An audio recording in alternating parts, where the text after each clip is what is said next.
नमस्कार दोस्तों। आज से कई सौ साल पहले एक फिलोसोफर ने यह समझाया था कि अगर कोई बहुत बड़ी ताकत है जिसके सामने एक नई ताकत का उदय होता है तो दोनों के बीच में युद्ध होने की संभावना बढ़ने लगती है, हालांकि उसे टाला जा सकता है। द थुसिडिडीज ट्रैप के नाम से यह फिलॉसफी सैकड़ों सालों तक अपना रंग दिखाती रही और खास तौर पर पिछले 100 सालों में अनेक बार ऐसा हुआ है कि दो बड़े देश आपस में उलझ गए, जिनमें से एक हेजेमॉन था और एक राइजिंग पावर थी। यही हमारा आज का विषय है, द थुसिडिडीज ट्रैप। जियोपॉलिटिक्स का एक मंत्र है जिससे आप काफी कुछ एनालाइज कर सकते हैं, तो आपको बहुत गहरी पकड़ इस टॉपिक से मिलेगी। आप सबका global affairs by Sandeep Manodhane series में हार्दिक स्वागत है। याद रखिएगा दोस्तों, सत्यमेव जयते, नानृतम, सत्य की ही जीत होती है, असत्य की नहीं। शुरू करें आज का काम, अंत तक बने रहिएगा। आपको मैं चाइना और अमेरिका के कंटेक्स्ट में भी थुसिडिडीज ट्रैप बहुत अच्छे से बताऊंगा।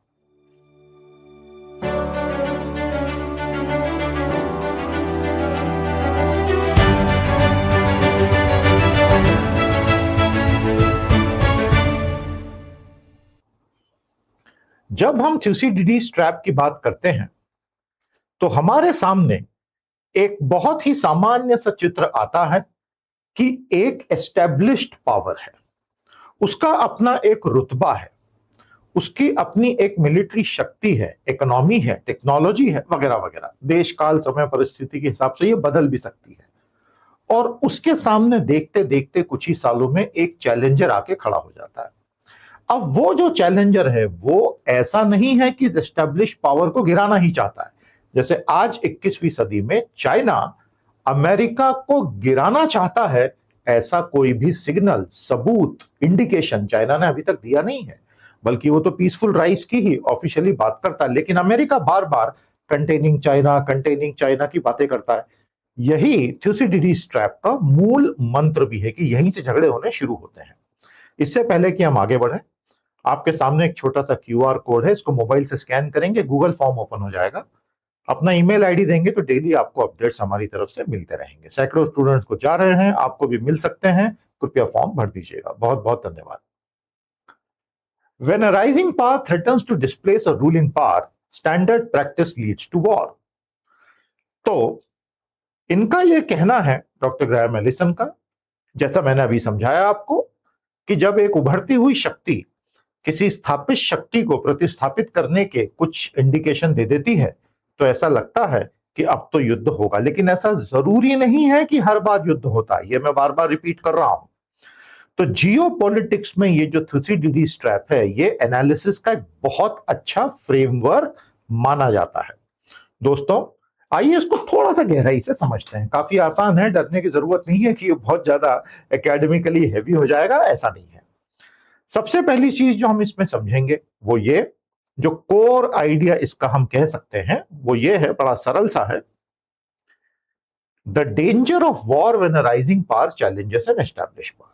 युद्ध की संभावना बहुत बढ़ जाती है, इसीलिए दुनिया चिंता में है कि ईरान वॉर का अगला जो अंक हमारे सामने आएगा, कहीं वो चीन और अमेरिका का युद्ध ना हो।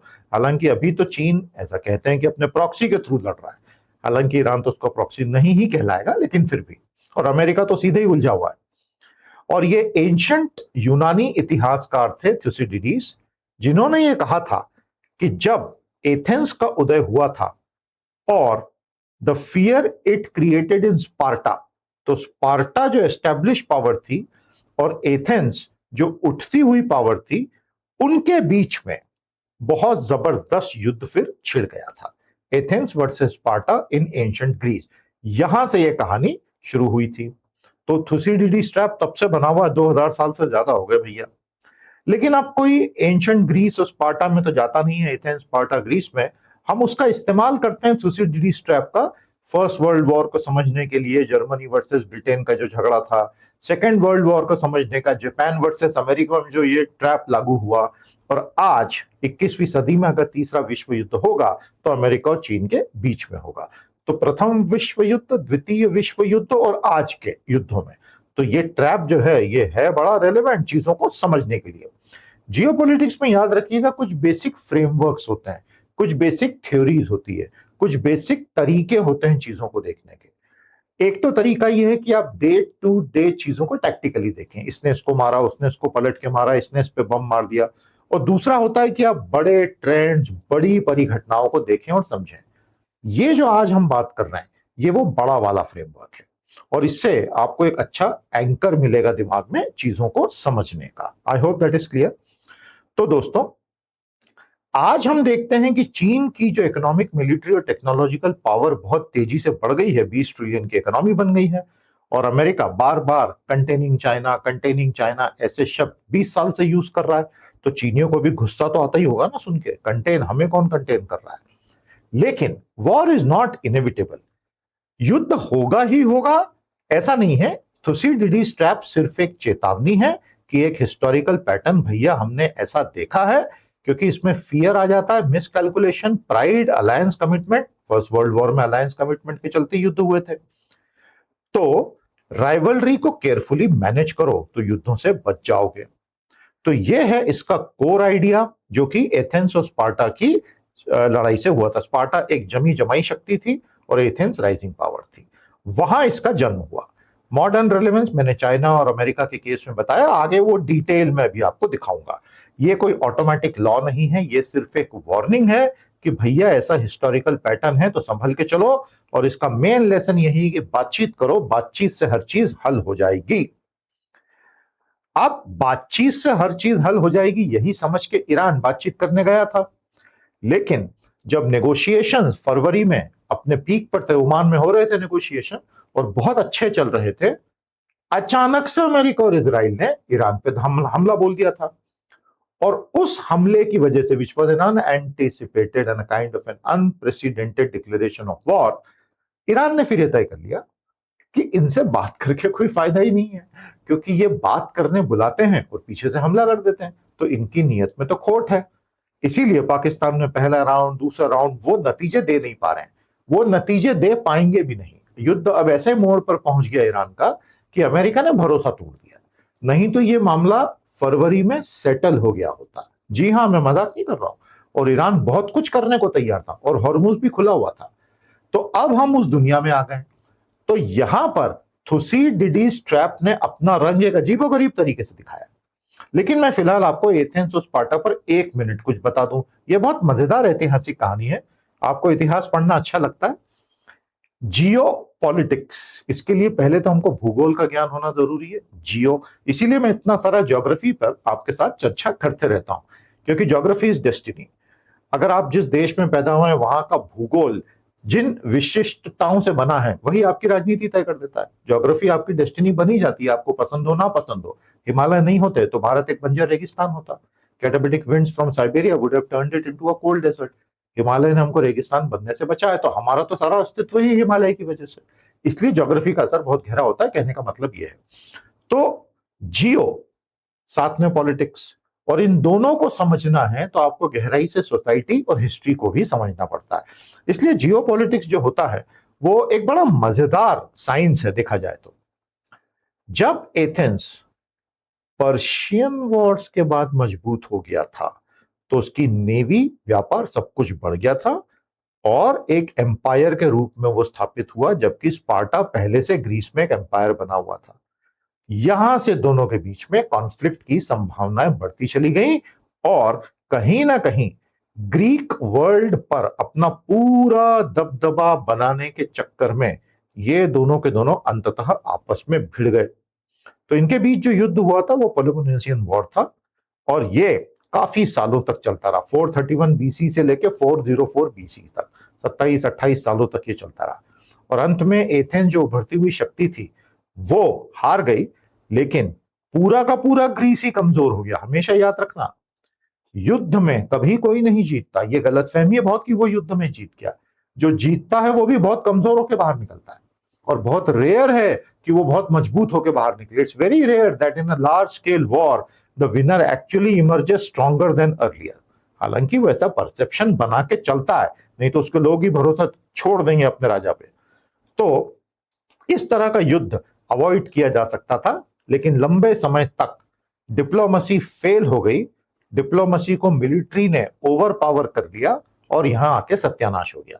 सेकेंड वर्ल्ड वॉर में एग्जैक्टली यही हुआ था। जापान की पूरी राजनीति पे वहां की मिलिट्री का कब्जा हो गया था और किसी भी प्रकार की डिप्लोमेसी के सफल होने की संभावना को मिलिट्री ने ही समाप्त कर दिया था। किसी भी देश में अगर मिलिट्री या पैरा मिलिट्री मजबूत हो जाती है तो डिप्लोमेसी फेल होने की संभावना बढ़ जाती है। यह बहुत अजीबोगरीब आउटकम हम आज ईरान में देख रहे हैं। करने क्या गए थे अमेरिका और जायोनिस्ट और कर क्या बैठे, उन्होंने आईआरजीसी को मजबूत कर दिया और आज हार्ड लाइन कमांडर्स के हाथ में बहुत सारी वॉइस आ गई है। इसलिए ईरान से आगे निपट पाना और कठिन होता जा रहा है और होता ही जाएगा। अब ये स्थिति सुधरने वाली नहीं है, बहुत लंबे समय तक उसका उदय हो गया है। तो मैं आपको इतिहास की बातों से वर्तमान के तथ्यों को भी जोड़ के चीजों को समझाने का प्रयास कर रहा हूं। मजा आ रहा है आपको तो चैनल को सब्सक्राइब जरूर कर लेना भैया। America versus China. तो अब हम वर्तमान में आ जाते हैं, एक अच्छी नजर अमेरिका और चीन पर डालने की कोशिश करते हैं। दोस्तों, अमेरिका 1945 के बाद अपने सभी कार्यक्रमों के जरिए पैक्स अमेरिकाना बनाने में सफल हो गया। अमेरिकन पीस कि सब हमारी छतरी के तले आ गए हैं, विश्व में शांति हो गई है और विश्व हमेशा ऐसा पैक्स चाहता है। हालांकि 40 सालों तक सोवियत यूनियन एक चैलेंजर रहा पर फिर वो नष्ट हो गया मिखाइल गोर्बाचेव की वजह से, जिसका गुस्सा व्लादिमीर पुतिन को आज भी है। अब अमेरिका को हम एस्टेब्लिश ग्लोबल पावर मान ही लेते हैं, इस पे कोई डाउट करने में मतलब नहीं है। जबकि चाइना एक राइजिंग पावर है, इस पर भी डाउट करने का कुछ नहीं है। तो ग्राहम एलिसन नाम के जियोपॉलिटिकल एनालिस्ट ने तुसिडीज ट्रैप फ्रेमवर्क को 21वीं सदी के लिए परिभाषित किया और उनका कहना यह है कि ये जो हो रहा है अभी उसकी वजह से स्ट्रक्चरल स्ट्रेस, ढांचागत तनाव पैदा हो गया है। कहां पैदा हो गया है? विश्व की भू राजनीति में। और ये जो स्ट्रक्चरल स्ट्रेस आया है, राइजिंग पावर अब वो ज्यादा इन्फ्लुएंस चाहती है। बात सिर्फ चाइना वर्सेस अमेरिका की ही नहीं है। अगर आप गहराई से जूम इन करके देखेंगे, जूम इन करके जियोपॉलिटिक्स में, स्क्रीन पे नहीं, सेंट्रल एशिया में ये तनाव चाइना और रशिया के बीच में आ गया है। अब आप पूछेंगे ऐसा कैसे? जितने भी स्थान हैं वहां पे वो सब पहले सोवियत संघ का हिस्सा थे, अब सब टूट के देश बन गए अलग अलग 1992-3 के बाद। अब चीन ने वहां निवेश कर दिया भयानक। तो जहां पहले सारे होर्डिंग्स में रशियन भाषा मिल जाती थी, अब वहां चीन की मैंडरिन भाषा दिखने लग गई है। और चाइना और रशिया के बीच में स्थान जो सारे हैं, कजाकिस्तान, तुर्कमेनिस्तान, कजाकिस्तान वगैरह, सब जगह ये तनाव इन दोनों के बीच भी है। तो ये एक बिल्कुल स्टैंडर्ड फिनोमिनन है, होता ही है राइजिंग पावर के साथ में। ये China's rise actually challenges US primacy. अब जैसे कि होता है, चीन इतनी तेजी से बढ़ा और उसने मिलिट्री इतनी तेजी से मॉडर्नाइज की, आपको जान के आश्चर्य होगा अगर मैं आपसे पूछूं कि दुनिया की सबसे बड़ी मिलिट्री कौन सी है, नेवी, सॉरी, तो आप क्या जवाब देंगे? वो है चाइना की navy, by the number of vessels. American navy now is not the largest by number of vessels, by its मारक क्षमता इट मे बी, बट चीन के पास overall size of navy America से ज्यादा हो गई है। तो अमेरिका की घबराहट कुछ हद तक समझ भी आती है। तो अमेरिका जो एस्टैब्लिश पावर है उसको क्या डर है? भैया मेरा डिक्लाइन हो रहा है। लेकिन मजे की बात यह है कि अमेरिका का जो डिक्लाइन हो रहा है वो चाइना की वजह से नहीं हो रहा है। डोनाल्ड ट्रंप की अनेक ऐसी नीतियां पिछले 4-5-6 सालों में जो आई, जो अमेरिका की कोर स्ट्रेंथ थी, उन्हीं को खत्म कर रहे हैं। जैसे अमेरिका को हमेशा मेल्टिंग पॉट कहते तो दुनिया का बेस्ट टैलेंट आता था, वो सब खत्म। वो तो भगाना चाहते हैं सबको। हिंदुस्तानियों पे इतनी बड़ी तलवार वहां लटक गई है और एंटी इंडिया सेंटिमेंट इतना फैल चुका है और H1B पे तलवार लटक गई है कि हमें भी चिंता है वहां 40 लाख लोग वगैरह वगैरह। साइंस और टेक्नोलॉजी से धीरे धीरे मुंह मोड़ने लग गए हैं। वहां पर भी religious conservative science, technology, theory of evolution का मजाक बनाने लग गए हैं। ऐसे में कई चीजें गिना सकता हूं। रूल ऑफ लॉ पे सवाल या निशान लग रहा है। हालांकि अमेरिका के इंस्टीट्यूशंस इतने मजबूत हैं कि दे आर स्टैंडिंग फर्म। कई और देशों का तो पूरा इंस्टीट्यूशनल स्ट्रक्चर कैप्चर कर लिया गया है, अमेरिका का अभी तक नहीं हुआ। लेकिन दुनिया का भरोसा टूटता है ना कि भाई अमेरिका का अगर ये सब हो गया तो फिर इसमें और चाइना में फर्क क्या रह जाएगा, जो एक एज है अमेरिका की। और चाइना ने जिस तरह BRI बनाया, बेल्ट एंड रोड इनिशिएटिव, पूरी दुनिया में, अमेरिका के पास उसका कोई जवाब ही नहीं है। मतलब आप डोनाल्ड ट्रंप की बात करें या उनके प्रेडेसेसर जो बाइडेन की बात करें, इन्होंने बहुत कोशिश की कि BRI का ऑल्टरनेटिव दें, लेकिन कुछ भी नहीं दे पाए, क्योंकि वो एक बहुत ही कैपिटल इंटेंसिव प्रोजेक्ट है। फियर और मिसकैलकुलेशन अब यहां से दुनिया के लिए खतरा है। ताइवान को लेके मिसकैलकुलेशन हो सकता है, साउथ चाइना सी को लेके हो सकता है, साइबर कॉन्फ्लिक्ट में हो सकता है, ट्रेड रिस्ट्रिक्शन में हो सकता है, मिलिट्री, मतलब ये सारी चीजें अब किसी नए खतरे का अंदेशा दे रही हैं। और सिर्फ एक गलत मिसाइल यहां से वहां चली और गेम ओवर हो सकता है। गेम सिर्फ इन दोनों का ही नहीं, हम सबका भी। एक अकेले ईरान ने हॉर्मुज बंद किया तो हमारा क्या हाल हो गया, दुनिया का क्या हाल हो गया।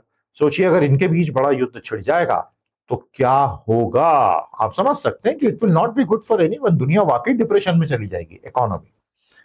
तो हिस्ट्री एक चेतावनी है, लेकिन हिस्ट्री तय नहीं करती, तय इंसान करते हैं, आज के जो इंसान है। तो इस तरह के एक प्रोजेक्ट में हार्वर्ड ने एक थुसिडिडीज ट्रैप प्रोजेक्ट चलाया। उसमें 16 ऐसे ऐतिहासिक केसेस ढूंढ के निकाले जिनमें 12 में युद्ध हुआ था।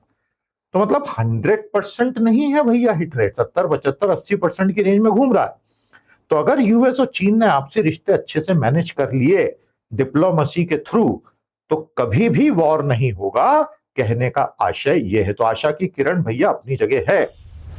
साथियों, आपसे निवेदन है, अगर आपको हमारे वीडियोस और एफर्ट अच्छा लग रहा है तो चैनल को तुरंत सब्सक्राइब कर लीजिए और वीडियोस को लाइक जरूर कीजिए, नोटिफिकेशन भी ऑन रखिएगा।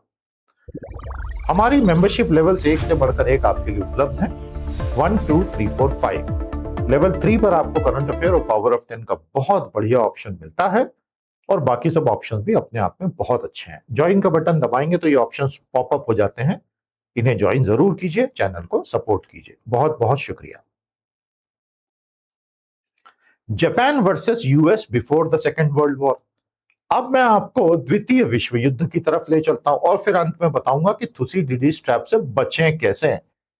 देखिए, द्वितीय विश्व युद्ध से पहले जापान बहुत तेजी से एक मिलिट्री पावर के रूप में उभर चुका था, और उसका कारण भी अमेरिका ही था, जिसने 1860s के दशक में जबरदस्ती गनबोट डिप्लोमेसी करके जापान को खुलवा दिया था, जो 500 साल से बंद करके बैठा हुआ था किवाड़ और खिड़कियां अपनी। और जब वो ओपन हुए तो जापानियों की आंखें चुंधिया गई अमेरिका के बोट और बंदूकें और उनके कपड़े देखकर। और जब व्यापार शुरू किया तो जापान इतना चतुर निकला कि उसने 30 से 40 साल में खुद को पूरी तरह मॉडर्नाइज कर लिया, और सम्राट मेजी के नाम पे उसको कहा गया मेजी रिस्टोरेशन। दुनिया को नहीं पता था कि जापान हो गया है इतना आधुनिक। दुनिया को तब पता चला जब चीन को 1895 में और रशिया को 1905 में जापान ने युद्ध में भयानक शिकस्त दी। खास तौर पर रूसो जापानीज वॉर 1905 ने चूल्हे हिला के रख दी विश्व राजनीति की, क्योंकि एक मरा हुआ देश जापान दुनिया को चुनौती दे रहा था। यहां से कहानी शुरू हुई थी। और अमेरिका उसके बाद एक बहुत मेजर पैसिफिक पावर बना जब उसने हवाई, गुआम, द फिलीपींस को या तो कब्जा कर लिया या अपने बेसेस बना लिए। तो अब वो पूरे पैसिफिक पे दादागिरी चाहता था। अमेरिका का भी प्रेसिडेंट्स अपना एक्सपेंशनिस्ट प्लान तो चला ही रहे थे, तो उसके सामने आ गया जापान, क्योंकि उसको ईस्ट एशिया में अपनी दादागिरी चाहिए थी। तो जापान और अमेरिका का ये था हवाई, और ये है वो पूरा क्षेत्र जहां जापान अपनी पूरी प्रभुसत्ता चाहता था। तो जापान और अमेरिका आपस में भिड़ गए। भिड़ना बिल्कुल तय था, क्योंकि जापान में भी मिलिट्री का ही शासन था। अमेरिका में मिलिट्री का शासन नहीं था, लेकिन वहां के प्रेसिडेंट जो है वो एक्सपांशनिस्ट थे। ये बहुत गजब का चैप्टर है इतिहास का। और एस्केलेशन बढ़ते गए, क्योंकि जापान ने जब मंचूरिया पे कब्जा कर लिया और चीन पर हमला बोल दिया, उसके बाद ऑयल एम्बार्गो, यूएस सैंक्शंस और ये सब होने लगे। तो फिर वहां से सेकेंड वर्ल्ड वॉर में इन दोनों की आपस में भिड़ंत हुई। हालांकि वो चाहते तो डिप्लोमेसी से रास्ता निकाल सकते थे। ये बहुत अच्छा उदाहरण है। इसका पिछला उदाहरण हमने देखा था आज का चीन और अमेरिका का। तो भाई बात बहुत सरल है। अगर दुनिया को युद्ध से बचाना है तो थुसिडिडीज ट्रैप से खुद को बचाना है। पावर शिफ्ट को स्वीकार करो, कम्युनिकेशन दोनों आपस में रखो, कंपटीशन के बिल्कुल जायज नियम स्थापित करो, ह्यूमिलिएशन और एग्रेसिव नेशनलिज्म से बचो, और जहां भी इंटरेस्ट ओवरलैप करते हैं वहां पे कोऑपरेट करो, जैसे कि न्यूक्लियर रिस्क, जैसे कि टेरर, जैसे कि एआई सेफ्टी, उस पर अगर चाइना और अमेरिका कोऑपरेट कर लेंगे। देखिए आज की तारीख में यही दो देश हैं जो एआई में सबसे आगे हैं, और प्रैक्टिकली एआई की ताकत इन्हीं दो देशों में केंद्रित हो गई है। तीसरा है यूरोप के कुछ देश, बस बाकी सारे देश कंज्यूमर कंट्रीज हैं, वहां ना रिसर्च हो रहा है। देखिए जिन देशों में एआई की रिसर्च नहीं होती फंडामेंटल लेवल पे, व्यापक स्केल पे, वो कुछ कर ही नहीं सकते एआई में। वो सिर्फ थोड़ा बहुत रैपर वगैरह बना लेंगे, एप्लीकेशन लेयर बना लेंगे, ड्रामेबाजी कर लेंगे, होगा कुछ नहीं, क्योंकि रिसर्च ही नहीं हो रही ना, लोग ही नहीं रिसर्च करने वाले। खेल एआई का सारा रिसर्च का है। तो अनफॉर्चुनेटली आज अमेरिका, चाइना और थोड़ा बहुत यूरोप, वही है सारा खेल। बाकी के देश कंज्यूमर कंट्रीज बन के रह गए हैं। तो थुसिडिडी ट्रैप में इन चीजों का भी एक रेलेवेंस हो जाता है। इस तरह से हम दुनिया को युद्ध से बचाने के बारे में रियलिस्टिकली सोच सकते हैं। आगे पूरी बात समझ में? तो प्यारे दोस्तों, उम्मीद करता हूं आज का सेशन अच्छा लगा होगा। इस फॉर्म को स्कैन करके जरूर भर दीजिएगा। बहुत बहुत शुक्रिया, और हमें सपोर्ट करते चलें। मेंबरशिप जरूर ज्वाइन कीजिएगा, हमारी टीम को बड़ा अच्छा लगता है, सैकड़ों लोग जुड़े हुए हैं, आप भी आए, थैंक यू सो मच। तो आज के थुसिडिडी ट्रैप का हमारा ये जियो पॉलिटिक्स ग्लोबल अफेयर का ज्ञान यहीं तक। कल फिर एक नए टॉपिक के साथ भेंट करेंगे। अपने सजेशंस देते रहें कमेंट में कि और किन किन टॉपिक्स पर आप हमसे सुनना चाहेंगे। बहुत बहुत शुक्रिया, नमस्ते, जय हिंद।